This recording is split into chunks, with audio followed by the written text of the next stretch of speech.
back to my channel. My name is Darian and today I'm going to be talking about all the books that I read in June. So in the month of June I read 7 books, which is pretty good for me. I haven't read that many books in a month since March, I think, so I consider that a success. I was also participating in 2 readathons in June, so I was feeling pretty determined the whole month, so I think that helped. And I did vlog every week in June, so if you missed any of those vlogs you can go check them out because you can see my real thoughts of these books in those vlogs. But without any further ado, let's just chat about the books I read in June. So the first book I read was The Nightingale by Kristen Hanna. This was the Winer's Book Club book for the month of May, but I finished it in June, and I'll leave our live show linked down below if you guys want to go see our spoilery thoughts about this book.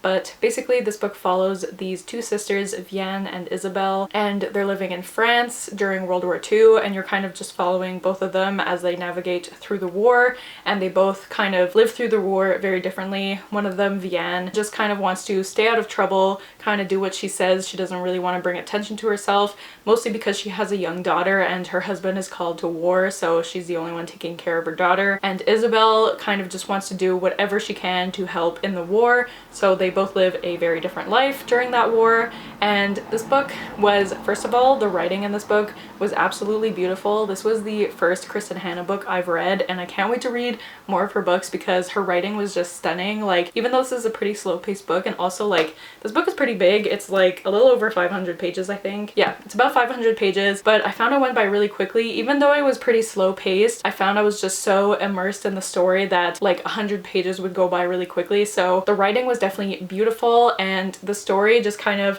gripped my heart, even though I definitely liked Isabelle way more than Vianne. I didn't love Vianne's attitude all the time, and I think she made some decisions that were maybe not the right decisions, so she kind of got on my nerves, but I still cared about both sisters so much, and I cared about what happened to them and their families. And yeah, I just really ended up liking this book, and it definitely made me cry. Like, there were a lot of points where I teared up during this book, but there was one specific thing that happened at the end.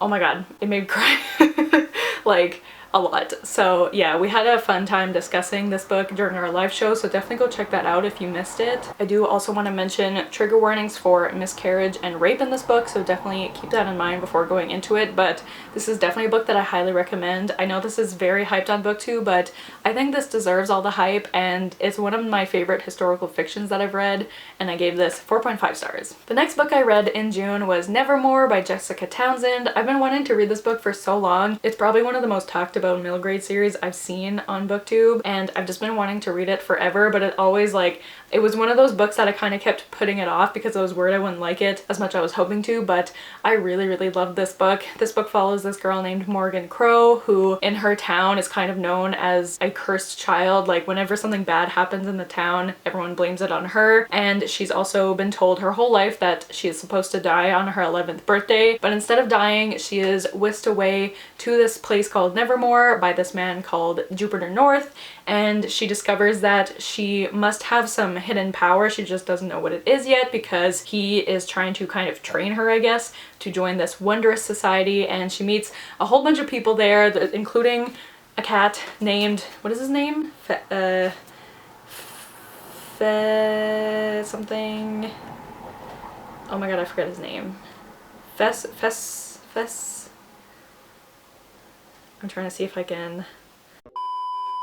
can't remember his name, but I liked the cat a lot. But anyways, this book was just so whimsical and magical, and I just really learned to care for Morgan so much. Like, I really loved her character, and middle grades are kind of hit or miss for me because I don't love always reading about like kid characters, even though she's 11, like she's not that young, but sometimes I just find them annoying. But I really was rooting for her in this book, and I loved especially one of her friends named Hawthorne. I loved him so much, and I loved Jupiter North, obviously, and I just love where this story went. There are trials in this book, and I always love a like competition aspect in books, so I loved that too. And the ending of this book just was kind of wild, and it made me really excited to pick up the next book in this series. So yeah, I highly recommend this if you haven't picked it up yet. Even if you don't usually read middle grade, I think this is something that a lot of people would like. So this was really fun and I gave it 4 stars. The next book I read in June was Ace, or What Asexuality Reveals About Desire, Society, and the Meaning of Sex by Angela Chen. This is a nonfiction book about asexuality, and it kind of looks at asexuality from every lens imaginable. Angela Chen writes about like different types of aces: men, women, non-binary aces, also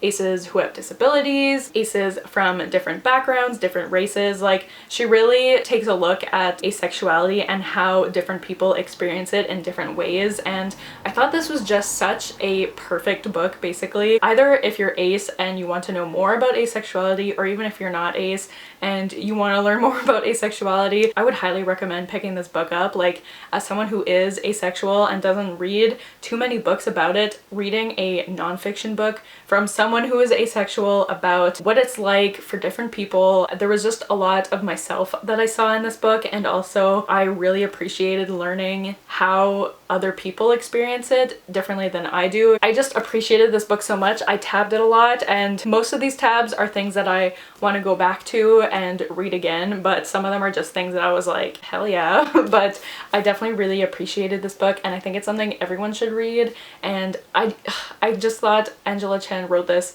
so perfectly. She clearly did so much research. Like, she interviewed so many people for this book, and her hard work definitely paid off, and I think this was just great, and it's one of my favorite books. Definitely one of my favorite nonfiction books I've ever read, but probably one of my favorite books of the year, and I gave this 5 stars. It was amazing. I loved it a lot. So the next book I read in June, so far I've talked about books that I really liked. This was not the case, and this was definitely my most disappointing book of the year, and that was One Last Stop by Casey McQuiston. I wanted to love this so badly, but I just didn't. Casey McQuiston also wrote Red, White, and Royal Blue. There, I said it properly. And I really loved that book. I think I gave it 4.5 stars. I thought it was really great and a really fun romance. This I didn't have a fun time with. This is about a girl named August who moves to New York City, and she moves in with like 3 other roommates, I think, and then she ends up meeting this girl on the train named Jane, and she kind of keeps running into this girl on the train, and she's like, how is it possible that I keep getting into the car and the same girl is there every single day? Like, that makes no sense. Well, it turns out that Jane is actually displaced in time. She's actually like stuck from the 70s. Don't ask me how that makes sense, but so August is kind of trying to figure out how to help Jane either go back to her time or to actually like get her off the train, because Jane is like physically stuck in the train. She can't leave, and then they fall in love, and I didn't love this book very much. I gave it 2.5 stars, which is so disappointing. I was hoping to at least give this 4 stars, but no. I didn't really like August or Jane, especially August. I really hated being in her head. She was just very self-deprecating, and like, that's fine, like, who isn't self-deprecating? But I don't know, it just really bugged me after a while. Like, I was like, okay, I get it, like, because she kept being like, I don't know why anyone would like me, I don't know why Jane would like me, I don't know. And I'm like, okay, like, I don't know, I just found it really annoying to listen to for the whole book, and I just loved all of her roommates and like all of the side characters so much more than our 2 main characters. Like, I would much rather have gotten a book with her roommates Wes or Isaiah. Like, I want to know their story. I don't really care about August and Jane, to be honest. I did not love this book. It was just so sad. I think the main thing was just I did not care about the characters. Like, we were getting near the end of the book and it was like, is she gonna get Jane off the train? I don't know. And I was like, I don't care. Like, if Jane stayed on the train, I wouldn't care. If she got off, that's great. Like, I don't know. I didn't like it very much. And I also I find Casey McQuiston is really funny, and she writes a lot of really funny lines, and like Red, White, and Royal Blue was really funny. I laughed a lot during that book, and there was definitely some really funny lines in this one, but I just found that Casey McQuiston just kept putting in like joke after joke, and they were like, here's another quip, and here's another one, and here's another one, and I was like, okay. I just felt a little overwhelmed, and it kind of made the actually funny jokes less funny because there was just a bombardment of jokes, and it kind of took like the heart away from the story, I found. So yeah, I was really disappointed by this book. I don't think this is a bad book. Like, some people have read it and absolutely loved it. It's one of their favorite books, and I can understand that. Like, I definitely see why people would love this. just wasn't for me, and yeah, I gave it 2.5 stars. I'll continue to read their books and hopefully the next one I'll like better, but this one just wasn't for me, unfortunately. Okay, the next book I read I am very excited to talk about because this book, I picked it up on audio. I got it from my library and I thought I would just start listening to it one night and then maybe continue listening to it over the next few days, but that's not what happened. I ended up getting so sucked into the story that I listened to it in one sitting. I stayed up until 3 a.m. that night listening to the entirety of this book, and that book is The Way to the Stars by Kate Ingram. I adored this book so much. One of my favorite books of the year. Honestly, one of my new favorite books of all time. Like, I really, really love this book. And I'm gonna try to explain what it's about. Like, there's so many elements to this story, but I'll try to explain what it's about. Basically, we're following this girl named Ryan, and both of her parents have passed away, so she's just living with her brother and his son, and they're not very wealthy, so they're just kind of trying to do what they can to get by. And at school, she's kind of known as like this troublemaker, but she's always been obsessed with space and the stars, and she's always wanted to go into space. And one day there's this new girl at school, and it turns out this new girl is kind of famous because when she was born, her mother was chosen for this mission, essentially to go to the edge of the solar system. So it was a one-way trip, and her mother found out she was pregnant right before she left for the trip, but the people like in charge of the trip made her keep it a secret because they thought that if the world found out that this woman was pregnant, they would pressure them to make her stay so that she can take care of her child. So they kept it a secret, and she had her baby and then she left. And so this girl like was kind of this famous baby when she was a baby. So Ryan obviously knows who this girl is. Her name's Alexandria, and Ryan is kind of like assigned to watch after her and try to make her comfortable at school, but they definitely do not get along at first. And there's this accident that happens, and Alexandria ends up getting injured, and it's kind of Ryan's fault. And so Ryan feels bad, so she wants to help Alexandria out. And almost every night, Alexandria would want to go up to her roof, and Ryan didn't know why, so she ends up helping her because she's too injured to get up there by herself. She finds out that she's been waiting for messages from her mom from space. So that kind of sets off the story, and I don't really want to say more than that, but I will say this was the first book I've read from Kate Ingram, and her writing is so beautiful, so stunning. Like, the audiobook also for this book was just so amazing to listen to, like to just have this stunning writing, someone just saying these words in my ears. It was so good. I loved the audiobook and I loved her writing. It was so beautiful. Oh my god, I definitely felt so many things listening to this book. It was heartwarming and heart-wrenching, and Alexandria and Ryan, they developed this beautiful friendship, which maybe turns into a beautiful something something, and I just loved their relationship so much. And I also loved all of the other characters in this book. Ryan kind of has this friend group in the book that Alexandria kind of becomes a part of, and I just loved all of them so much. Like, this was definitely a great like found family story. And I will say, trigger warning for an attempted sexual assault in this book. It's not very graphic or anything, but just keep that in mind. But I just loved this book so much. Like, I cannot speak highly enough about this book. And the ending, oh my god, the ending. I loved it so much. Like, it definitely did something to me. I remember just listening to it. I was just lying in bed 3 in the morning and just listening to it, letting it soak in. It was so good. So I highly recommend this book. So good. And obviously I gave it 5 stars, but I really want to reread it already. Like, I loved it so much. So I definitely highly recommend this book.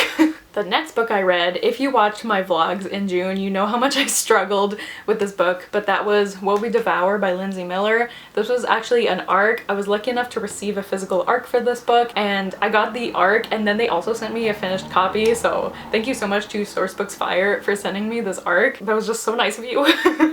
But I'm gonna read the synopsis from the back of the book because I have no idea how to explain what this book is about. So here we go. So it says, Lorena Adler has a secret. She holds the power of the banished gods, the noble and the vile, inside her. She has hidden her entire life, both from the world and from her past.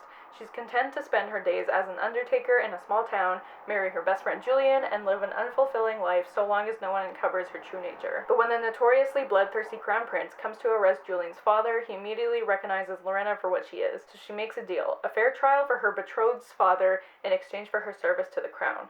The prince is desperate for her help. He spent years trying to repair the weakening door that holds back the vial, and he's losing the battle. As Lorena learns more about the door and the horrifying price it takes to keep it closed, she'll have to embrace both parts of herself to survive. So, does that make sense to anyone? Because this book definitely didn't make sense to me.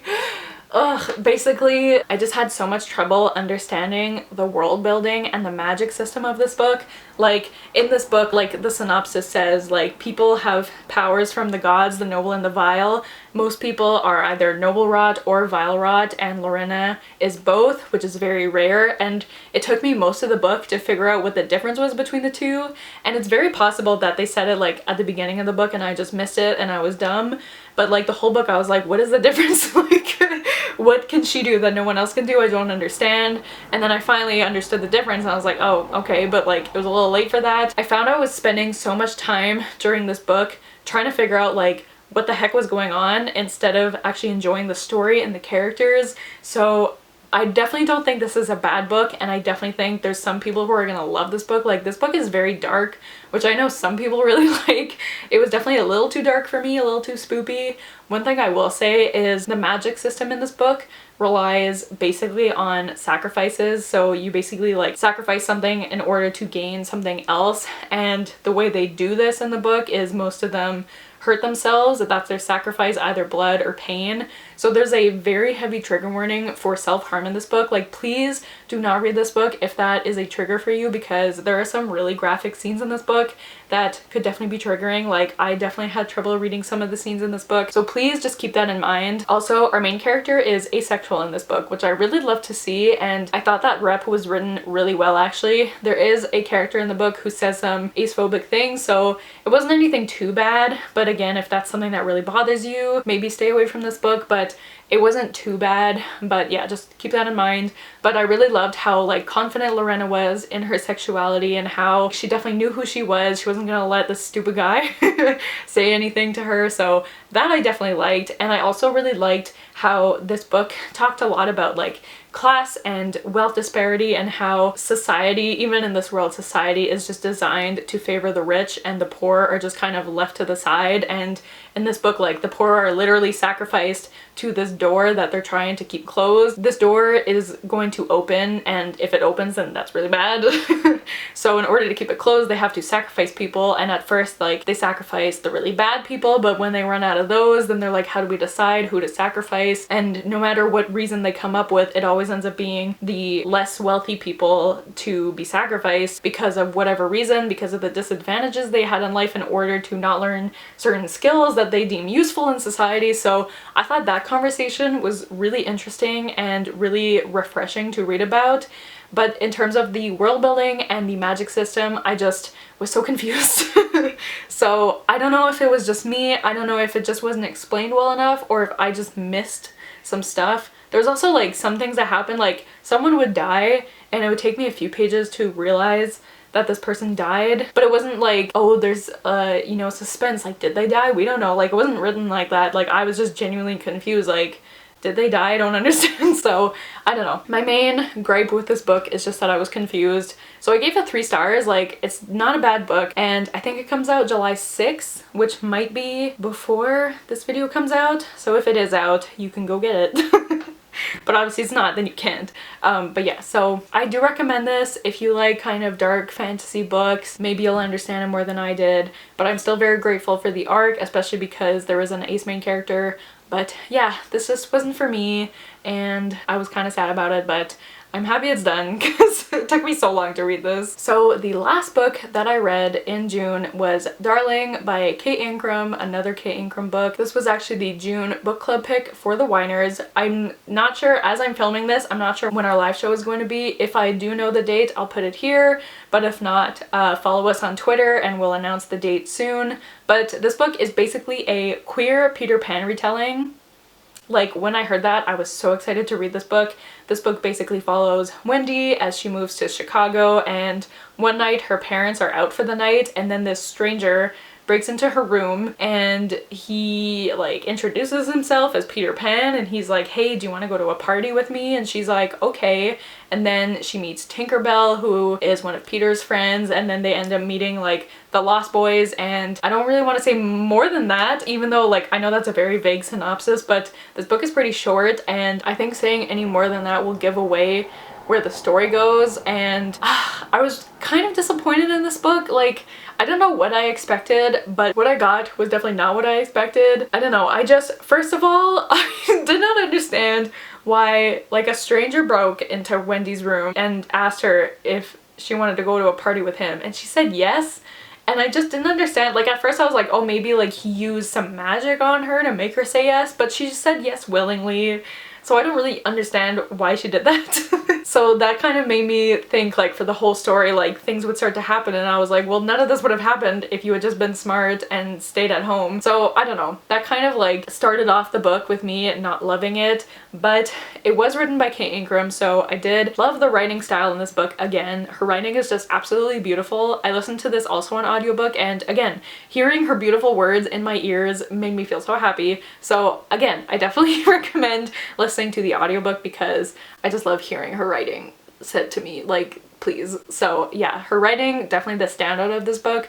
I just didn't love every single direction this book took, and the ending was just, I mean, I liked the ending, but also I don't know, I don't really know how to explain what I didn't like about this book. I just didn't love it. But again, definitely not a bad book, and I can definitely understand why some people would love this. I gave it 3.5 stars. Like, that's not a bad rating. I did really enjoy it.